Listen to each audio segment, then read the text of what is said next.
Welcome, everybody, to this special interview on executive recruiter Rick Glass. And I've got Pasquale Scopolini here with me. Pasquale, how are you today?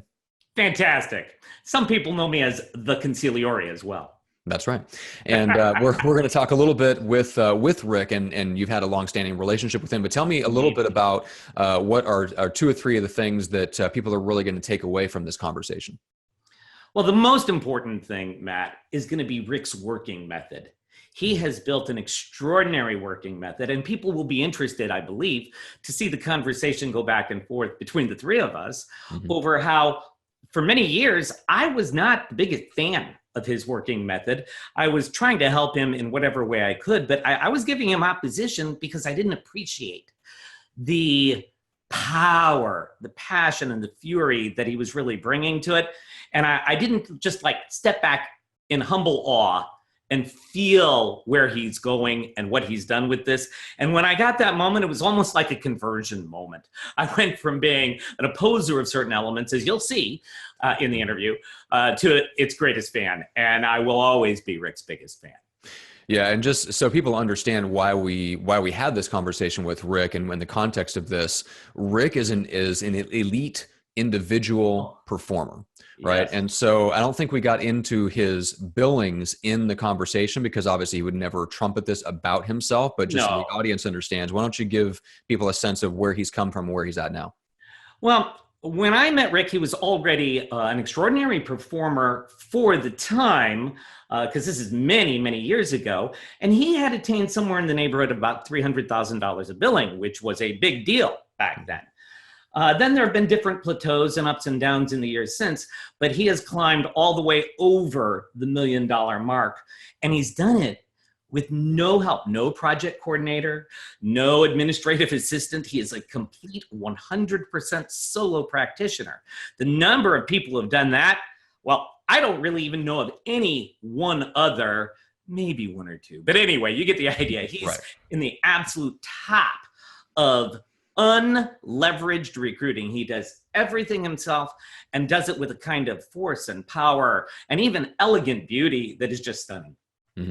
Yeah, and so it's really about, this is a conversation about what it really takes to be an elite individual performer in the recruiting world. And we also talk and go fairly in depth into kind of the performance system and the metrics tracking. Before we go there, Matt, let me just frame that one more way for us. Right.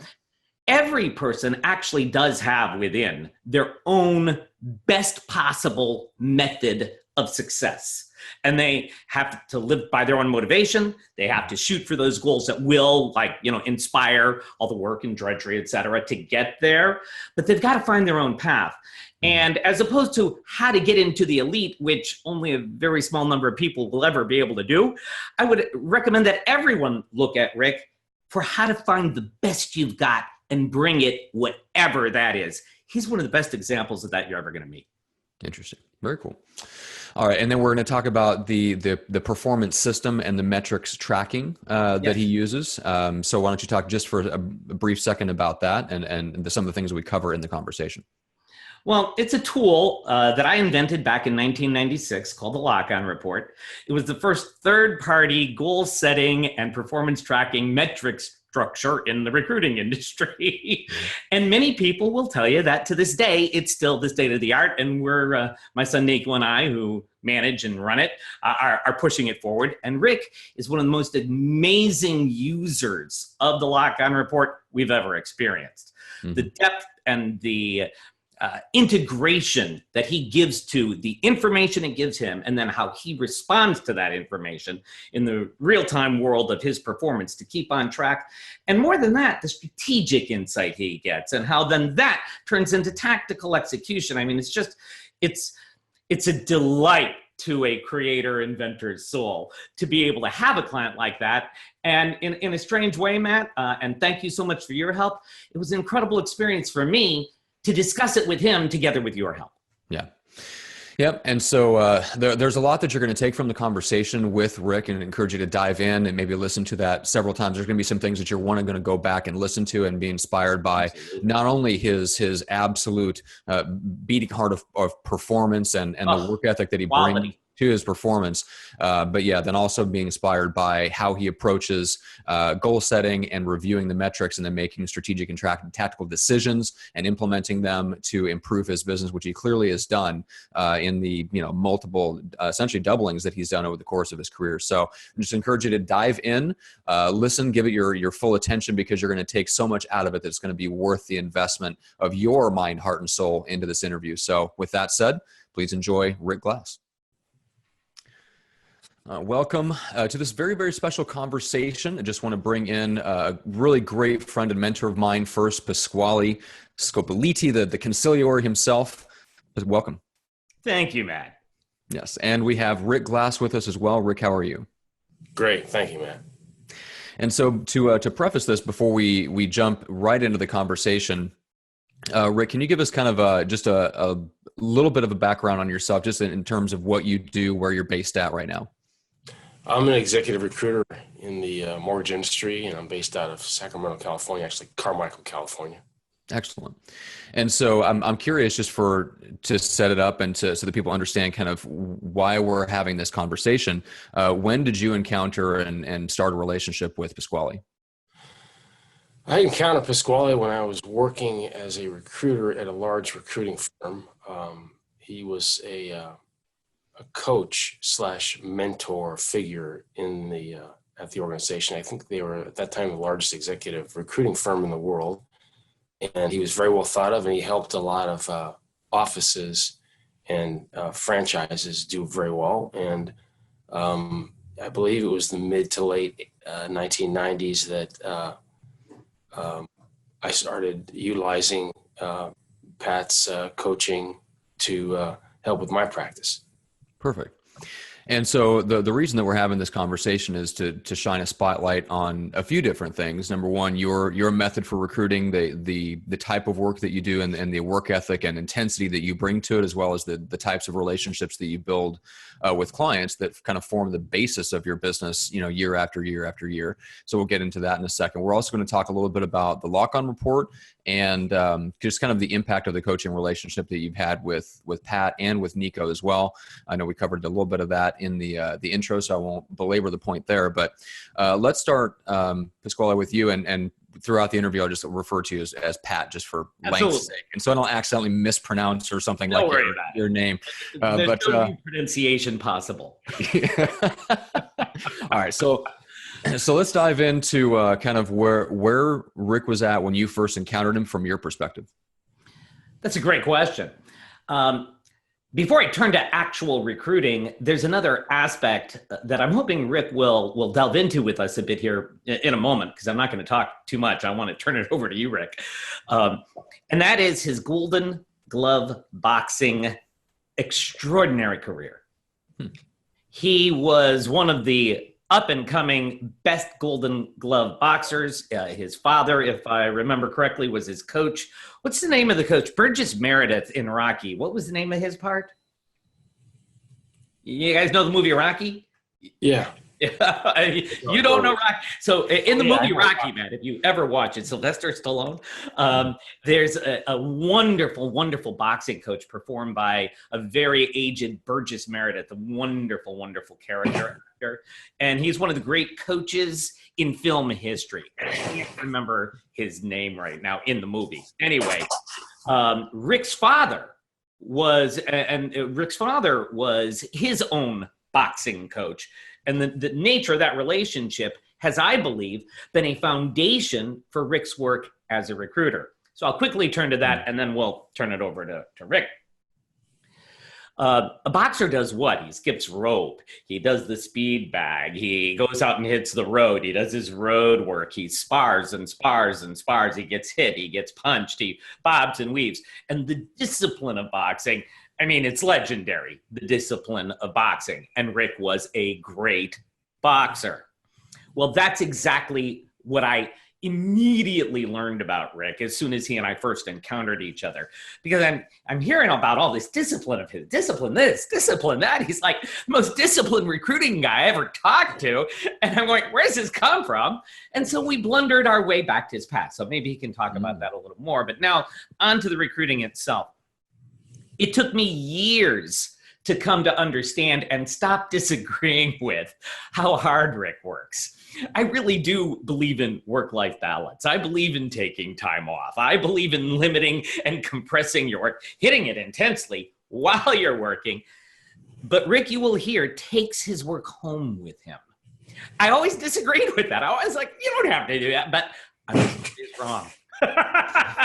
And it took many years for Rick to show me there was a different kind of plateau of engagement. And I'll tell you what I have in my mind. I've never told this to Rick before. I've got Michelangelo on his back on those scaffolds up there painting the Sistine Chapel. You've heard of that, right? Matt, you've heard of the Sistine Chapel? Yes, I have heard of that. Vatican, Rome. Okay. That's how I came to see Rick making a placement. Okay. He paints that placement like the hand of God is introducing one person to the other person. That's how I see Rick. Gotcha. All right. Well, Rick, I want to turn to you, but I want to set it up in a very specific way because if I've learned anything from encountering guys like you that do have an extraordinary work ethic, it's that it probably doesn't seem very extraordinary to you, and maybe only in relation to what you would consider people that don't work at the same level or just work in a different way. So I just want to get kind of your perspective on it, the way that you see it for yourself. How do you? What kind of schedule do you bring to your work and the intensity that you bring to your work? What's your perspective on it? My perspective on that is, I have to go back in time. My perspective is one that I was trying to find myself for many years. And after boxing, it was hard to find and link into something that I could excel at. But I know the boxing relationship was such that I excelled. The more I put in, the more I excelled. Mm-hmm. So I had put myself in a situation where I completely dedicated myself to it. And it was more of a calling and answering the call. And I couldn't find that calling. And I looked it was in different theaters, basically in finance and mortgage and other things. And I found it in recruiting and acquiring business leaders that make significant impacts and affect the lives of other people is something that I took very seriously. And as a calling, even more importantly, it felt like my sense is I'm doing God's work to helping people get there. So it's less of a task, it's more of a calling. I have to face myself and answer that call. So in thinking that through that, I started to understand, like, what do these CEOs really need? And what type of recruiter am I?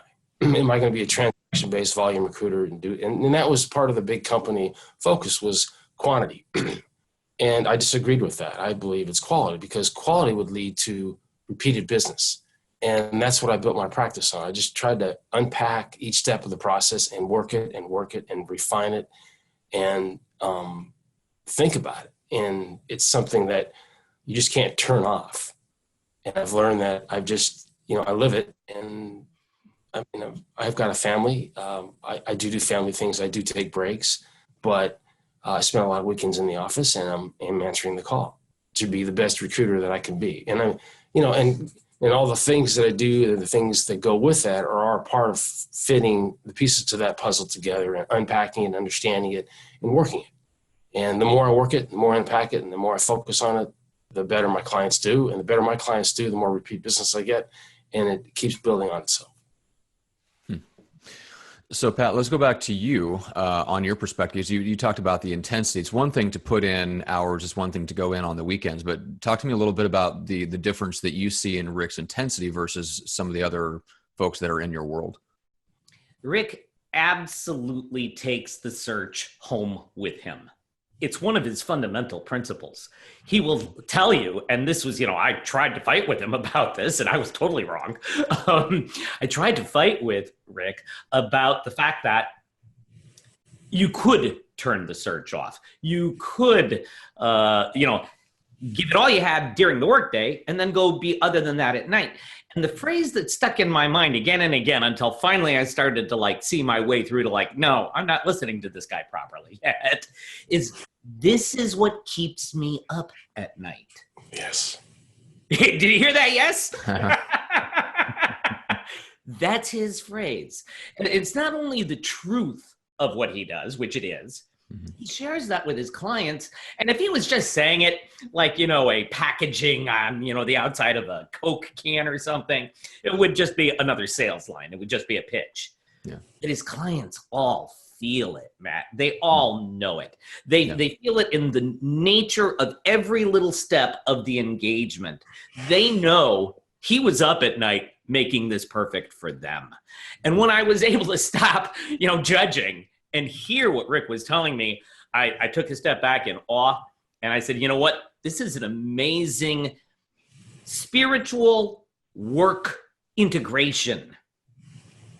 I got to say that, I have wonderful clients, deep, profound people, great souls. Most of them are spiritual to one degree or another, and most of them find some flow from their spirituality into their work. And in virtually every case of my clients that we work with, that's a topic we get to. I don't know if I want to say sooner rather than later, but absolutely eventually. And I just, with humility on Rick's behalf, I've got to tell you that his spiritual calling, his actual prayerful approach to executing a search, even through the night. Another vision that Rick triggered in my mind that I never shared with him before is, I don't know how much you guys know about coffee, but it was invented / discovered by the Sufis in Africa about 500 years ago, and they used it to stay awake to pray all night long. Interesting. And so Rick is kind of the Sufi recruiter for me. Oh, jeez. It's interesting. Well, here's what I hear from what you guys are saying to sum up and give folks some takeaways from this part of the conversation. Is that, Rick, it sounds to me like you have an internal standard of performance that you cannot, to you, it would be letting yourself down, maybe even letting your spiritual walk down to lower that standard of performance. That's a good way to put it. Yeah. And I think that manifests itself, especially to the clients. And I think the reason why it flows into establishing relationships that continue on for years and end up being very beneficial for both sides is that they get the sense, because of your standard of performance, that translates into a feeling of you caring as much or more about the results that they get than they do. Exactly. That's a good summary. Yeah. And that's one of the things that I've noticed about the people that I admire the most in my world. Pat, you're one of them. You have the ability emotionally to connect with somebody else's mission, whatever that is, and like deeply get and root for them and cheerlead for them and care as much about them hitting that result that they want as they do. And in fact, we just had that conversation 2 weeks ago and we were talking about some of the things in your world. And you pointed out that I need to do it. That's something that I need to grow in, right? Is the ability to expand emotionally. I can even review it for you if you wish. Yes, exactly. So I recognize it because it's an area that I need to grow in, but it's one that a lot of us can grow in, whether you're in the recruiting field, whether you're in any type of information or knowledge-based or skill-based work where you're doing something for another client. They're hiring you for a reason, which is to get a result that they can't obtain on their own. And they want to come to somebody that cares about the results even as much. Absolutely. Matt, I'd like to ask Rick a tactical question here. Okay. When you're up at night working on this sort of thing, and I don't think I've ever asked you this before, what are the kinds of problems that you're just grinding at in that mind of yours, going over and over again? And what are the kinds of solutions that you find? And most especially, how does this show up in the interaction? Can you give me maybe an example, maybe from a real search or just a hypothetical one? Doesn't matter. But how does this turn tactical? How does this turn into a value that is felt and demonstrated both to the client and that you can feel it coming back at you from them? Do you follow my question? Yeah. I don't know if I can answer it directly. I think there's a couple pieces to that. There's two realms of, not sleeping or losing sleep over searches. And some of them are just the dynamic of having a flow chart that I have for each search and bumping up against a challenge that for some reason I'm not, and I have dates and timelines. I got to sync them in my calendar. I got to sync them hour by hour. And I find that, hey, I'm losing ground on this one situation and it's bothering me. And, if I'm doing 2 or 3 searches, which I can do max, I can do 4 at the max, 24/7. But if I'm doing 3 searches and I'm maxed out at the same time, and I'm bumping up against a challenge and I'm not able to flow that the way it's supposed to, I'm affecting the search. There's something I'm doing. There's something that's not working, and it drives me crazy, and I'm losing sleep over it. So I've got to figure out, how am I going to address that challenge best? There's got to be another way. For some reason, I'm not getting through to, I've gotten through to 60 candidates, and there's that one person I can't get through to. How else can I get a hold of them? Or that sort of thing. There's that. And then there's the other situation where we're flowing well, but there's something that triggers something's wrong with that candidate, or one of the board members or one of the interviewers, is not going with the flow. And while we're all looking at the same pieces of the puzzle and agreeing to the same person, this one person in the interview deck is not. And how do we address that? And, there's just a candidate makes one small comment that and then it comes up. He said something about a relocate package. I didn't address that. When is that, and so there's things that happen, and I have to be focused on every aspect of that. Rick, I'm really interested in the small little flow breakage or damming up of the flow, or whatever you want to call it, that you mentioned when one interview, so everybody's agreeing, candidate's excited, you feel good about it all, except there's this one interviewer, you were saying, that is for some reason not quite where the flow needs that interviewer to be. Can you expand on that example a little bit more? Well, that was a situation where, and I'm just trying to remember the specific situation where they brought somebody else into the interview track, and that was not necessarily I wasn't aware of. My attention that, oh geez, so-and-so, and it's like, well, how did so-and-so get? Well, I just thought it would be a good idea to have that person in to interview. You're a control freak. Yeah, and you control those things. It's like being back in the ring, and all of a sudden, you're in a match and you're fighting a southpaw. Well, that's a whole different. And you have to be prepared for that. Wow, let me give that back to you a little bit. And you are a control freak, and that to me is actually high praise. Referring to the same thing about myself, I talk about my own obsessive compulsive dysfunction. At any rate, you need to have an actual bond, head to head for intellectual comprehension mutually, heart to heart, with every person on the track in order to bring it all together. Do you agree with what I just said? No, because that may just be too that might be a little, that I would love to, but that's probably overkill. Right. So that meaning that you can't have that. If you could, you'd like it. Yeah, but it's just not the real world. It's not going to happen. No. You've got to deal with, you're dealing with companies, and I do have to have a relationship with somebody that is the hiring authority, and I have to be involved, and I have to know that I'm accurately representing the best interests of the client, and this is a real opportunity for somebody, and I really have to believe that. More so than that, to having control or having the connectivity with everybody on the panel, I'm not going to expect that, and that may be a little overkill. Okay, so we're establishing you can't have that, right? Not necessarily, no. Is that a yes or a no? That's a yes. You can't have that. You cannot have that. So that's a limiting condition inside of which your art has to handle the chaos of miscommunication, misunderstanding as it arises throughout the process. Absolutely. Is that a better and a more accurate reflection? Yeah. And that chaos causes loss of sleep. Got it. Wow. Yeah. Wow. Well, Pat, I would say probably the best. I mean, we've talked a lot about the difference between, let's say, rock stars and somebody who's more of a CEO mindset. And I would say that's one of the things that characterizes a true rock star is you want to control every to the degree aspect you can within the chaos. To the degree that you can. But the ideal is you want to control as much of the client experience as you can, because you want to deliver, like, to you, that standard of performance. You want it to be as high as possible just internally, and you want to control as many elements of that process as possible so that you deliver the experience you know you can deliver. And everything that's a limiting condition to how much control you have of that experience is, like you said, Rick, it keeps you up at night. I mean, it keeps me up at night for the same reason. Right. So I know how that feels. And yes, it is like you recognize the chaos, but you also resent it, because it's right.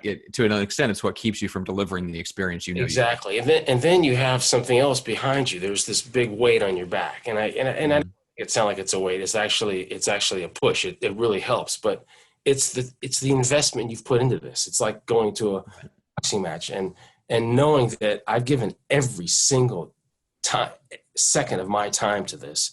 I've not gone on dates. I've not done anything. I've been totally focused on this department. I'm going to win it. I'm in it to win it, no matter what. There's no way I could lose this. The stairs, the extra stairs, the whole Rocky thing, over and over. Getting up at 5 a.m. and doing all that stuff, and you're kind of going, you can't. There's so much at risk. It's not just losing the bout. It's all that time I've put into this. And that's what I think about this in my search, is going to the conferences, taking the time to find out, read all the trades, and take it home on weekends and look at this and, who's that person? What are they getting so much press for? And finding out that person, going to the conferences and learning who the leaders are and connecting with them, and, all that extra stuff. And then deciding, looking at the trades, and the industry's having challenges in this area, and more challenges than just front page stuff. So, I take it upon myself to find out who are the leaders in those disciplines and put together a panel for an annual industry conference, and choreograph the whole thing, spending like 20, 30, 40 hours figuring out what questions to ask, how are we going to get this person, and inviting these key executives in these areas that have no clue of who I am. I'm moderating the session at the panel. I get it approved, and the industry supports it. And I'm doing the headline session. I'm monitoring the headline sessions with presidents and CEOs and EVPs in these different disciplines. I've done that 17 times in 20 years. And they've heard of you now. That's part of the investment I've put into this. So it's like when I'm doing the search, it's not just the search. And yeah, it is the search, but there's more to it than that. I'm putting everything I've got into this, and all the connectivity, and I'm confident that there's somebody I know in the last 25 years that has done this, that knows a lot of people, and I'm going to get introduced to. And I'm not going to let anything fall through the cracks, because I'm going to execute each and every step myself. I had a vision right now, listening to you right now, Rick, of you having turned every single stone on a gravel road behind you. You've turned every single stone backward up until the present. And there's no way you can look down and leave a stone unturned right beneath your feet. That's the feeling. I like it. Love it. Pat, anything else you want to point out before we move on to the lock-on report? No, I think we've gotten a sense of the extraordinary nature of what Rick gives. Mm-hmm. And you can hear the passion come through, and the love of the value that he creates. It is a bit of a slave master. I mean, you can imagine why I might have opposed it, right? Yeah. It's a taskmaster behind him, but he couldn't live well without it. So I came to, it's kind of like, doing business with the devil. He's got a little devil in there, and, but it's probably his angel, not his devil. Yeah, very true. All right. So let's get into the lock-on report a little bit. And Rick, let's start with you. So obviously you came across Pat as someone that was an influential mentor, coach type figure in the recruiting organization that you were a part of. Were you familiar at all with kind of the methods and the lock-on report before you came to Pat? Was that something that was introduced to you after the relationship started? I think that was introduced after the relationship started. Absolutely right. Okay. So what was going back, I don't know if you have a good recollection of what your initial impressions, but what were your experience with it in the first, let's say, few years that you worked with it? my experience was initially built on a good friend and business partner that I initially had, who was recruiting in the energy field and had some struggles. And he's recruiting to this day, and he's an incredible recruiter, and I think highly of him. And he's an ex-athlete, played football at Georgia, blah, blah, blah. And it really worked for him. And I saw how his industry collapsed and how he was able to rebuild and bounce right back through this lock-on report. And that was confusing to me. That was, big picture back in the 90s. And as I look at my industry itself that I have had to study and become very intimate with to recruit at this level, the numbers, the matrix, what's behind the data it's a big deal, and it means a lot. And a lot of businesses now are thriving because they've been able to,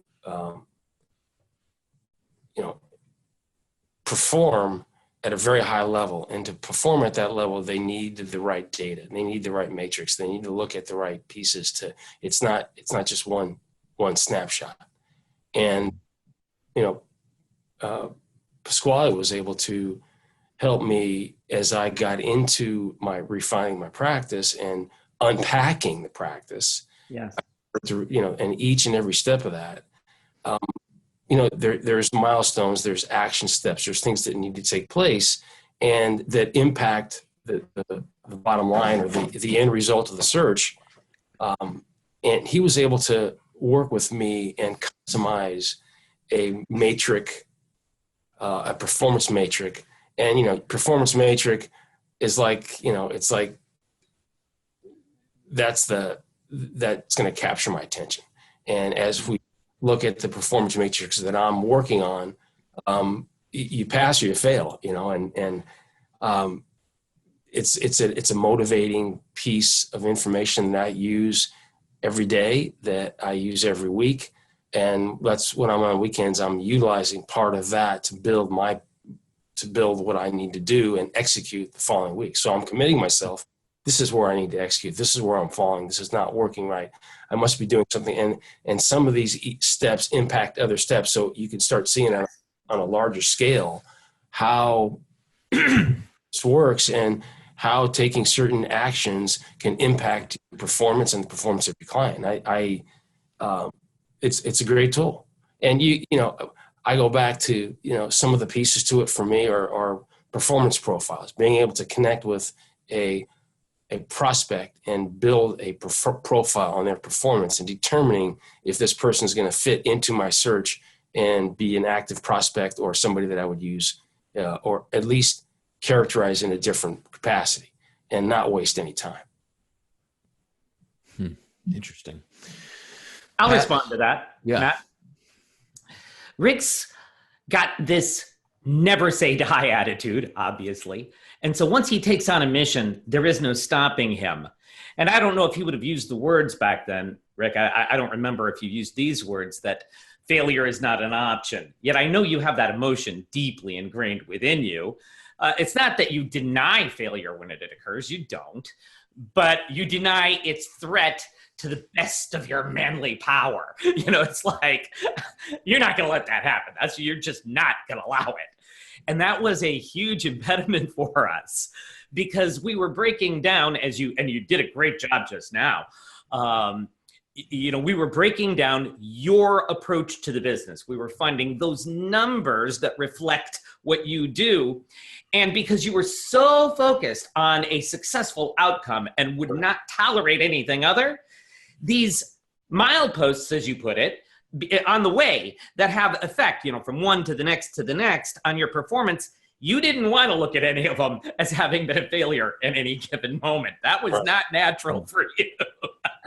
Right. And so finding that we can break a larger goal, the placement or a sequence of placements of performance for a quarter or a year, whatever, into these smaller chunks, and then triangulate performance and respond to the numbers, and that you have to allow the number to say you failed. You and I fought over that a lot. That was so much fun for me. I love that. Well, I must say that, as I'm thinking, as you're talking, I just realized it's like, what was some of the bigger impacts that lock-on report has had on me? And going through it year by year, and refining things, and we added some things and took away. But one of the things that I think really helped me was you and Nico always being there and knowing that if there was a problem with the lock-on or something didn't make sense, you're a phone call away. But we looked at it, and we've been doing real well for the last 5 or 6 years. I'm really working on refining and perfecting the practice. It's sinking in. Everything's going great. And we're looking at the lock-on, and Nico and you talk, and Nico comes back to me, and it's just like, I'm overdoing some things, and I didn't know that. And 20 hours a week, 25 hours a week on the phone. And what about Rick? What do you think if you lowered that? And I'm thinking that would be a failure. 10 hours a week. That's just not. But what if it was high quality time and you worked on other things on your business, but relieve some of yourself from the sense that you need to be on the phone no matter what, 5 hours a day. And that had the impact that had on my practice. It was incredible. It actually, I did better and was more active with my searches and got more done with less phone time. And how does that happen? Well, for you guys to understand the aspects of that lock-on, what they do, and the fact that I always thought, because when you start on the lock-on, when you first started, phone time is critically important to a recruiter early in their career. You've got to be on the phone as much as possible. But I've been doing this now for 25 years, and I'm still thinking like, and that's what Nico said. It's like you're not a first or second year recruiter. You need to leverage this a little better, and you guys helped me with that, and that had an impact.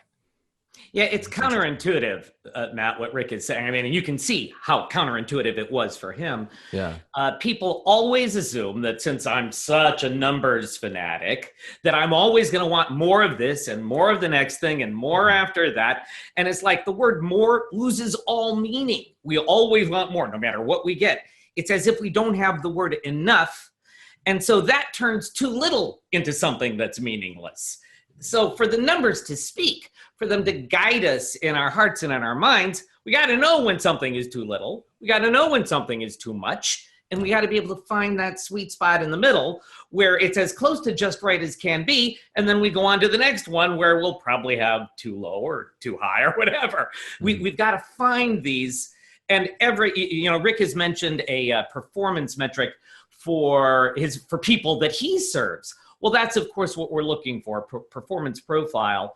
And you could use the exact same, let's say, 7 numbers on a lock-on report in an office, which Rick has experienced, where every person in the office is using the exact same number set, but their goals are different and their performance profile is different, so that every person, even if they're using the same number structure, they're going to have a totally different performance profile. And what Nico and I have learned over the years is that the more deeply you build the relationship to the lock-on report, the better it is to use unique numbers that speak most powerfully to that individual. And so it's an adaptive thing over the years. Yeah, that's really good. And Rick, you talked about the performance model, and that's what I think a lot of people are missing probably in their relationship to numbers, is really understanding and building a performance model for themselves, Pat, like you said, that speaks to them individually. Yes. And one of the things that I admire about your approach to numbers, and since I've known you, have tried and still wrapping my brain around and trying to incorporate it into the way that I live my life and operate my business, is that the numbers, like like I've run into a lot of guys like Rick, that they have such an internal standard of performance that it's an attitude that informs their entire approach. And so for a lot of guys, they never move beyond that. And that is, as long as they feel like the intensity that they're bringing to the day or the week or whatever is meeting their internal standard, that all is good. which is great because it usually gets them to a really successful six-figure level. The problem is when they then try to break through that ceiling of whatever they want to do, whether it's breaking into a certain income ceiling or whether it's breaking into team building and starting to build more of a different type of a business around them, is that internal standard of performance only goes so far. Usually you'll hit a limit there, and if you want to break through the limit, something has to change. And Pat, this is where your approach of the lock-on report can really, really help those people. Because like you said, it isn't about just more, and it isn't about just hitting that internal standard, like that intensity type of level of performance. It's really understanding what you do that produces results, doing the right amounts of those things in the right way that produces the results that you say that you want, and then legitimately tracking it to make sure you're actually doing the things that produce the results you say you want, rather than just the feeling of meeting your internal standard of performance. I have to talk about that a little bit more. And Rick, I believe you are an absolutely perfect example of what I'm about to express. Most of us, including myself, come out of our educations believing we're bad at math, and that, they told us, learn algebra because you'll need it when you're an adult. And who among us has ever needed any algebra as an adult? There's no algebra in a placement. It's, it's not. And how much algebra is there in the boxing ring? I mean, maybe somebody on the outside who's going to do a videotape and, watch your movement, maybe for them, but for the guy who's got to throw the punch, it's a totally, it's completely separated from life. Then when we get into the business world where people are measuring and monitoring and managing us by some external standard of numbers that is virtually meaningless to us, and that they really don't know why they're doing it. It's just simply a club that they hit us over the head with, and there's no living math within it. And so I won't linger too much further on this, but when Rick and I got together to go over his initial numbers, and there's another point I gotta add in here. Rick, you mentioned your friend who had some tremendous breakthroughs on his own lock-on report and empowered an unbelievable trajectory of a performance on the other side of that. That faith that Rick had because of his friend, not because of me, and certainly not in what we were doing. He's going, if this helped that guy, I got to figure this out. Right. That's a really, really important thing. Now, getting back to where I was about the math, what they don't allow our minds to grab hold of, which our minds would grab hold of naturally. We are built this way. All human beings are built this way. But what gets turned off in school, and especially in math class, is that the numbers are not just numbers. They are something we use to represent cause and effect relationships. Yeah. And once Rick grabbed hold of that, Rick saw that this number would affect this number, would affect this number, and that, in fact, when we had all of them working together, they really worked as a living system. They worked in a holistic way so that if you let any one of them get out of whack, the others, boom, are going to get out of whack. Whereas if you get them in order, step by step, in a methodical and seemingly not too intelligent way, like just do it, but it's really not. Anyway, when he was able to discover, and you can feel it when you listen to him talk right now, he was able to discover inside the numbers cause and effect relationships that tied from effort to outcome, so that Rick is empowered to determine his outcomes by knowing the art of the system in these numbers. There's science there for sure, but for Rick especially, and for most people when they get to this level, it's far more art than science. Wouldn't you agree, Rick? Yes, I do. The color coding, it just makes it real clear. All right. Yeah. I've got a new logo I'm testing, Rick. Embrace the red in red letters. On the way to, in blue letters, green in a green letter. Yes. Get to green. Yeah. Have you seen that? Have you seen that logo I've been playing around with? No, I haven't, but I've been utilizing it somehow. Yes. I tell you what, Matt, we'll get you a copy of that. Maybe you can put it in here so people can see it. Yeah. So Rick, I'm curious, going back to, so Pat prompted you for kind of a tactical example of the last section. I want to kind of prompt you. I would love to hear an example, because you mentioned that you'll actually review the lock-on report on the weekends and kind of see where you're at. And I would love to hear, like, are there any, recent examples of some of the tactical adjustments you've made from looking at the lock-on report and then going into the next week and making some types of adjustments? Not of recent. Mm-hmm. Last couple of years, there have been a number of times when I'm looking at certain things and realizing that, geez, I've been working on these searches and I haven't been generating the level of interviews that need to be generated at this point. Mm. And where am I missing? And what, and I look back at the search and am I approaching the right people? Am I sourcing the right candidate? I mean, it prompts a lot of other things, the questions that you have to ask yourself. And that's a big part of the success of my business, has been being able to continually ask myself, where is this person that I'm searching for? What are they doing? What would they tell me if I asked them this? How have they been able to adjust and adapt to changing environments? The environment's changing dramatically. How have they been able to do that? What types of questions can I ask them? What does my client really want to see? And I'm constantly asking these questions, and that's part of the lock-on. Asking the questions, why have I not? Well, how come there's not? Well, and there's other situations where, I'm working on, because of my time, I'm not able to work on 3 searches. I can, because these 2 are incredibly time consuming, and it's been very challenging. So I'm limiting myself to, as an example, at the end of last year, I'm only going to work on these 2 searches because I just can't afford to any risk to those searches, and they're taking more and more time. So I'm not going to take a 3rd search. Well, that explains why I didn't have certain numbers in certain areas, because I wasn't doing 3 searches or 4 searches. I was doing 2, but I understood that, and it was okay. Otherwise, I'd see the red or the blue and say, geez, caution, let's red flag. Let's look at that and what's happening there. So it's constant. I mean, is there ever, it's just wonderful to be able to go home on a Sunday or even on a Saturday sometimes and feel that, the sense that I know everything I'm going to do next week. I've got it all down. I looked at all my numbers. I've got my approach. All my systems locked in. I'm ready to go. I can go home for the rest of the weekend and feel real good about it, and know that on Monday I'm locked and loaded. I'm ready to go, and I got some things to execute that I'm excited about, that are on my mind, and we're going to get it done.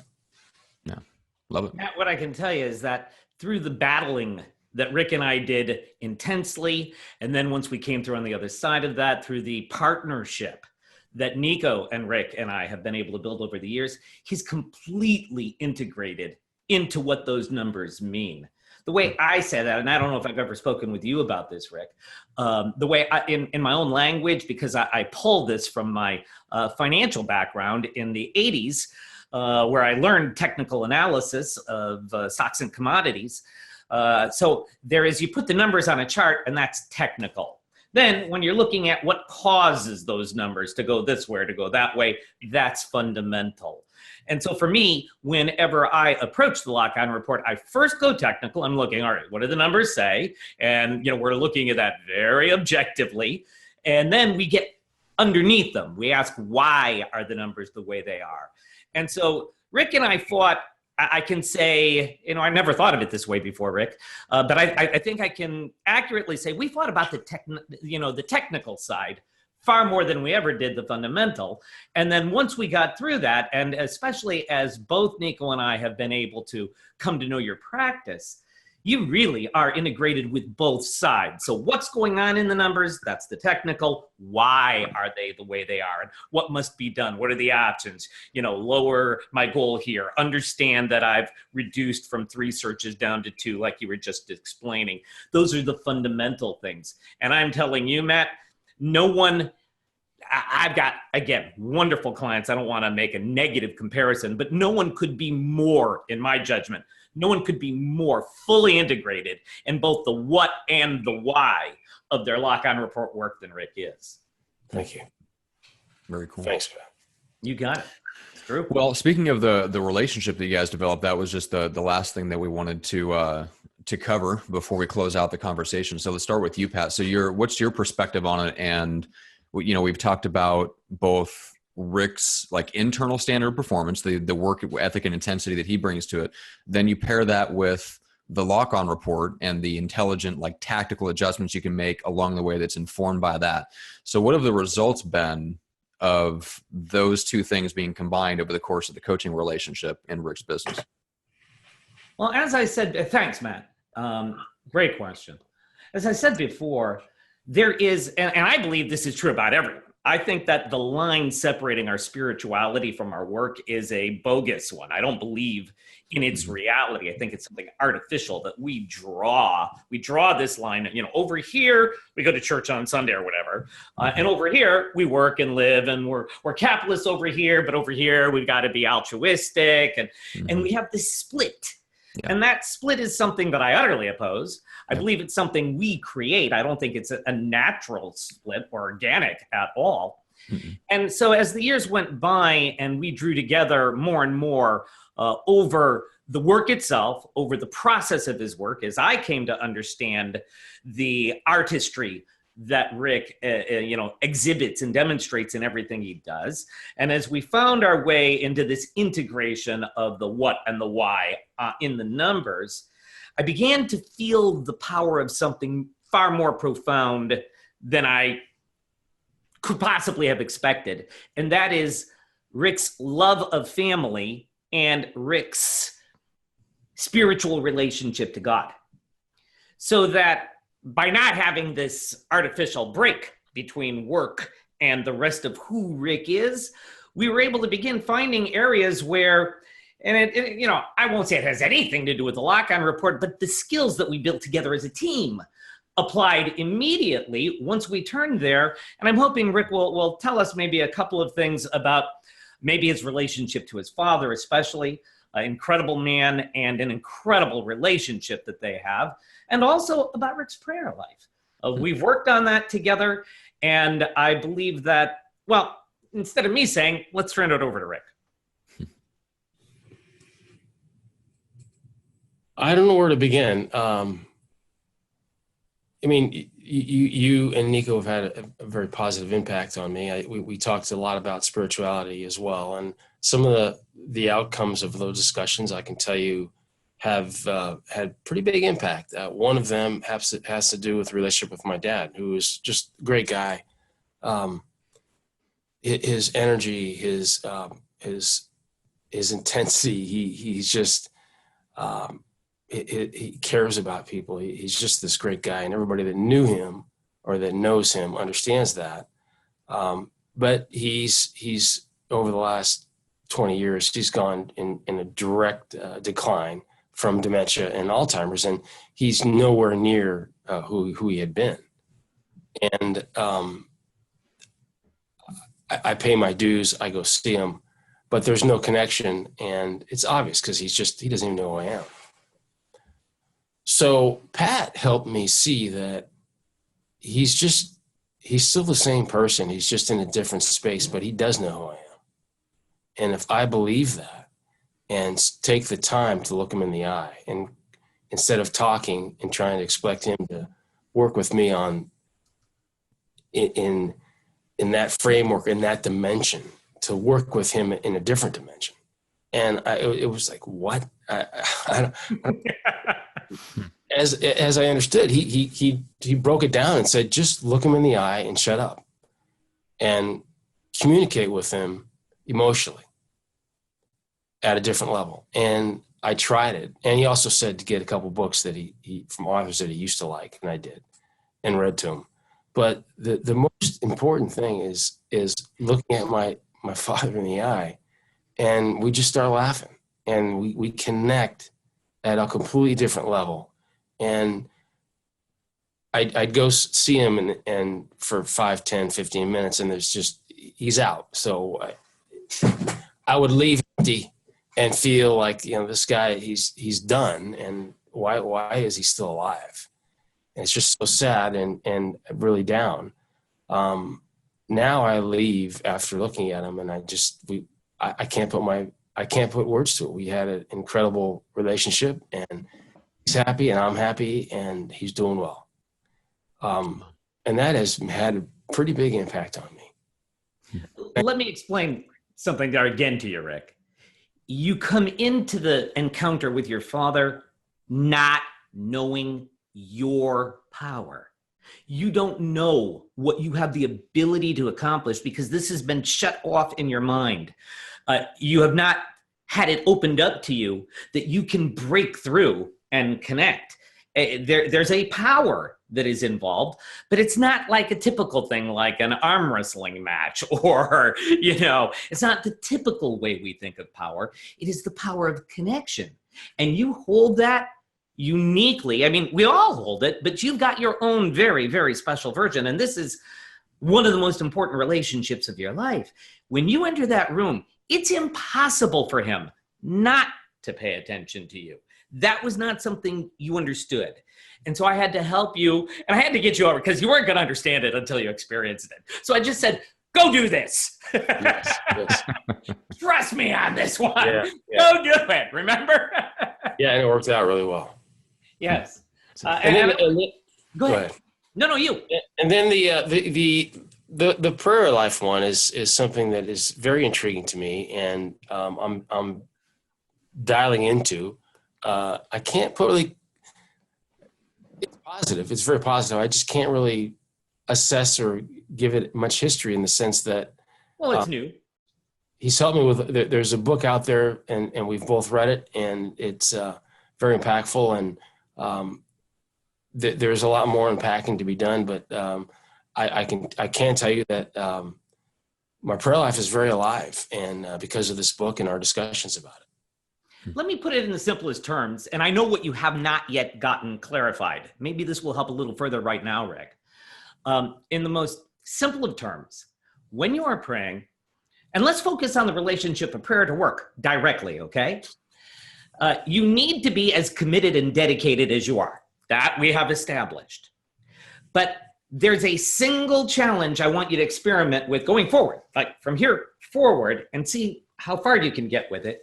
And that is to ask in your prayers, and I'm going to talk about asking and listening in just a second, to ask God in your prayer life where you should be taking joy from your work more. Your dedication, your commitment, that's crystal clear. Your quality, we've, slaughtered that topic, okay? You don't need to pray about that. You've got that. But the joy of your day, even when you're awake at night, like messing with it, there's a joy in that. You're right. Addicted to it in a positive way. Right. The joy, you don't extract as much joy from every day or from the entire week or from the entirety of your extraordinary accomplishments. We haven't talked about Rick's outcomes, his numbers. I don't know if we're going to be talking about that or not, but let me tell you, they are amazing. Rick does very, very well at the level of outcomes. So there's no question at any there.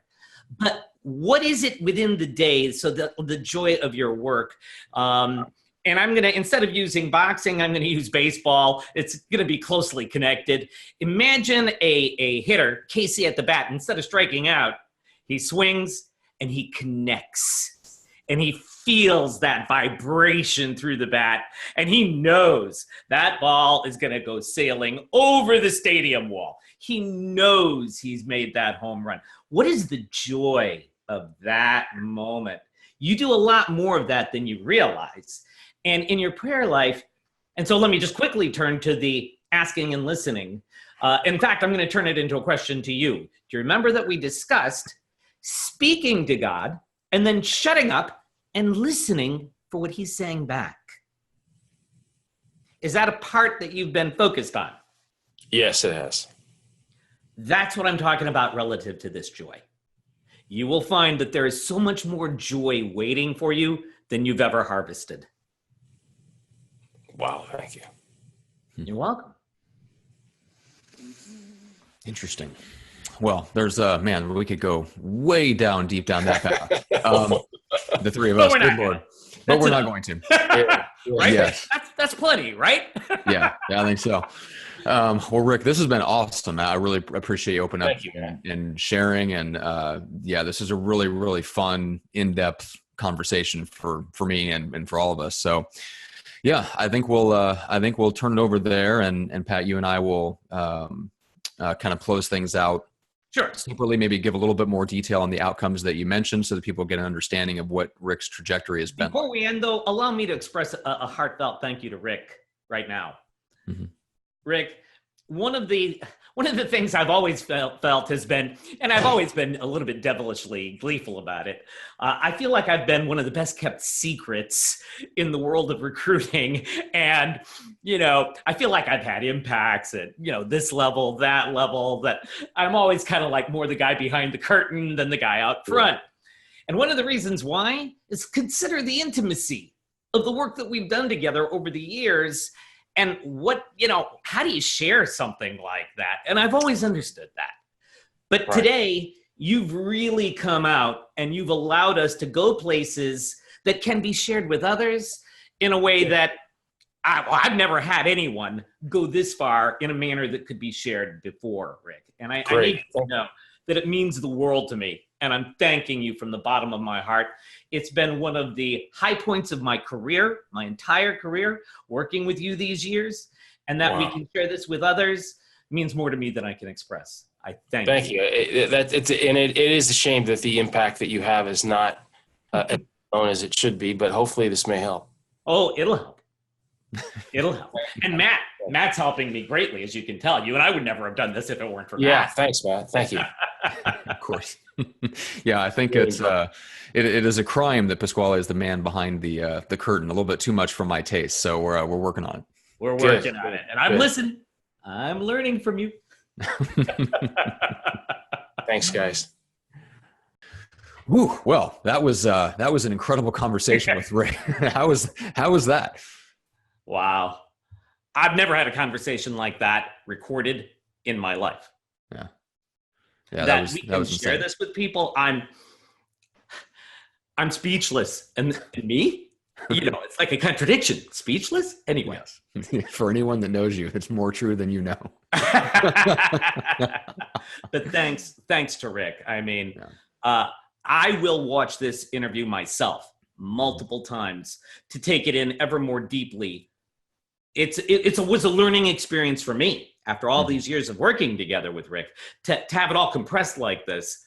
I will view and study this multiple times. Yeah. There were some things that came out in that conversation that I know you didn't expect. I don't think Rick expected to go certain places and reveal and talk about certain things that I think other people are going to get a lot of value out of. And if you are the same type of person, if you aspire to be the same type of performer that Rick is, that there is so much to take away from this conversation that will continue to feed back in and improve your own performance in your own career and your own business. That is absolutely worth the time that you've invested the first time around into the conversation and any future reviewing. Absolutely, or watching. But also, even if you're nothing like Rick, because there aren't very many, even if you're nothing like Rick, but if you have a passion to find what's the very best that you've got to bring to your work, it's impossible to listen to what Rick has to share with us and not be inspired. That's right. All right. Well, with that said, I think we'll wrap things up. Pasquale, thank you so much for connecting Rick and all of us together for this conversation. And we hope people will check out the other material that you have available and learn more about the Lock On Report. And along with the interview that you have here, I'm sure there'll be links and everything that you can follow up with to get more information about the concepts and the tools that Rick uses. So with that said, Pasquale, thanks so much again. And we'll see everybody. Thank you, Matt. Thank you so much. Absolutely.